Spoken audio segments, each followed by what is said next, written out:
Ferdinand Edralin Marcos adalah Presiden ke-10 Filipina dan sebagai presiden pertama yang terpilih menjabat selama 2 periode berturut-turut.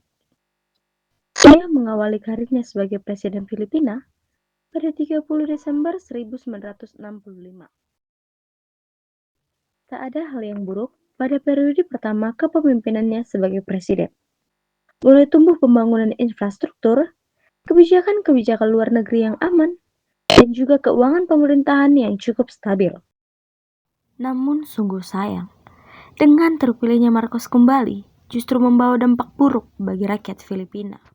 Perhatian pada bidang ekonomi serta nasib rakyat semakin menurun. Kondisi ekonomi menjadi terbengkalai dan inflasi semakin meningkat. Bahkan masyarakat menjadi semakin miskin dan tidak sanggup memenuhi kebutuhan hidup mereka. Saya adalah Reski Tauti Syambing. Saya menulis naskah, editor sekaligus rakyat Filipina. Saya adalah Selin. Saya berperan sebagai Chori Aquino atau sebagai istri dari Aquino. Saya Prikas Tumorang sebagai rakyat Filipina. Saya Naomi Sinaga. Saya berperan sebagai warga Filipina. Saya Manuel Lewaho sebagai Ferdinand Marcos. Saya adalah Rio Tasoid. Saya menjadi Begikno. Perkenalkan, nama saya Willis Lelai. Saya Gleri F. Suryan. Kami adalah tentara. Saya adalah Revan Lewaho sebagai rakyat dan sekaligus kameramen.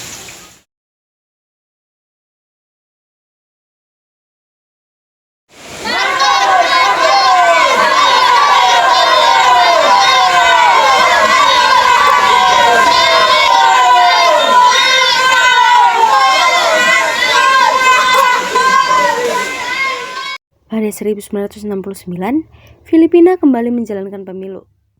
Karena masyarakat merasa bahwa Marcos bijaksana dalam masa kepemimpinannya yang pertama, maka masyarakat Filipina kembali memilih Marcos dalam pemilihan presiden ini. Kegiatan pemilu pun dilaksanakan. Masyarakat mengikuti pemilu yang diadakan di Filipina pada masa itu. Pada pemilu kali ini, Marcos melawan Corazon, yang merupakan istri dari Benigno Aquino. Lagi-lagi, pemilu kali ini dimenangkan oleh Ferdinand Marcos. Namun seribu sayang, kepemimpinannya malah membawa kemarahan masyarakat Filipina.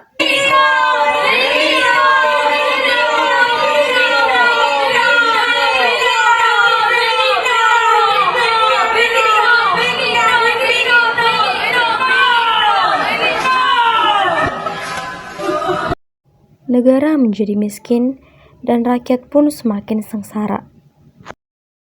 Benigno Aquino yang melihat kediktatoran dari Marcos mulai menyerukan kritik dan kecaman-kecaman keras terhadap pemerintahan Marcos. Bukannya mendengarkan protes dari masyarakatnya, Marcos malah menyiksa, menangkap, dan bahkan membunuh masyarakat yang melakukan aksi protes tersebut.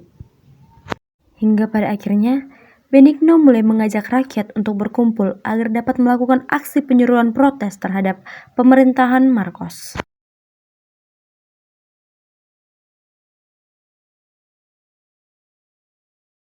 Kita ada di sini untuk menuntut kebebasan. Tidak ada ketakutan bagi kita. Bebas, bebas, bebas. Kebebasan, kebebasan, kebebasan. Kita adalah suara yang tidak bisa dibungkam. Bisa, bisa, bisa, bisa. Bisa, bisa, bisa, bisa, bisa. Ternyata, penyeruan protes ini membawa kemarahan dari Ferdinand Marcos. Mereka tidak tahu siapa yang mereka hadapi. Ayo, mari kita tunjukkan kekuatan dia. Kami Tuhan, rakyat bersatu lagi. Mereka tidak takut lagi. Mari kita tunjukkan kekuatan dia. Kita mempunyai militer yang kuat. Kita bisa menghentikan mereka. Tertangkapnya Benigno Aquino memicu kemarahan dari masyarakat. Apalagi ketika saat itu Benigno Aquino ditembak mati oleh salah satu prajurit di bawah pemerintahan Ferdinand Marcos. Sebagai bentuk kekecewaannya, Chori Aquino sebagai istri Aquino memandu pergerakan demonstrasi masyarakat Filipina. Chori Aquino akhirnya menggerakkan masyarakat Filipina untuk melakukan aksi demonstrasi melawan dan menggulingkan rezim dari Ferdinand Marcos. Kita akan membiarkan usaha ini sia-sia. Kita harus berjuang. Kita akan berjuang. Kita akan berjuang. Kita akan berjuang. Mari kita berjuang untuk melawan Marcos. Mari kita lawan. Mari kita lawan. Mari Pada akhirnya, di bawah pimpinan Chore Aquino, masyarakat turun ke jalan untuk menuntut keadilan. Kembali harus saya tembak. Kami tidak ingin berperang, kami hanya ingin kebebasan. Bebas!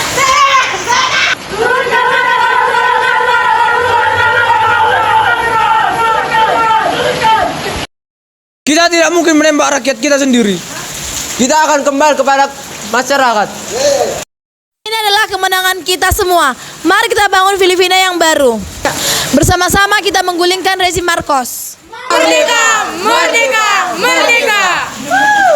Dengan kembalinya keberpihakan tentara Marcos kepada masyarakat Filipina, membawa kemerdekaan bagi Filipina yang baru. Disinilah kita, di persimpangan sejarah, di mana suara rakyat menggema lebih keras daripada tembakan senjata. Di tengah ketidakadilan dan penindasan, rakyat Filipina bangkit bersatu dalam satu tujuan, yaitu kebebasan. Dari jalanan Etsa yang dipenuhi oleh jutaan jiwa, kita menyaksikan kekuatan yang luar biasa dari cinta dan harapan. Di bawah sinar matahari yang terik, di tengah hujan air mata dan tawa, kita menemukan bahwa kekuatan sejati tidak terletak pada senjata, tetapi pada tekad dan keberanian untuk berdiri bersama. Corazon Aquino, seorang ibu rumah tangga yang menjadi simbol perjuangan, menunjukkan kepada kita bahwa setiap individu memiliki kekuatan untuk mengubah dunia. Dia bukan hanya seorang pemimpin, dia adalah suara dari jutaan orang yang mendambakan keadilan di Filipina.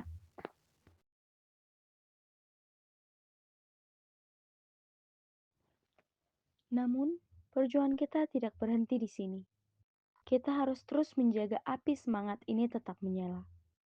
Kita harus ingat bahwa demokrasi adalah tanggung jawab kita bersama. Setiap suara, setiap tindakan memiliki dampak yang besar.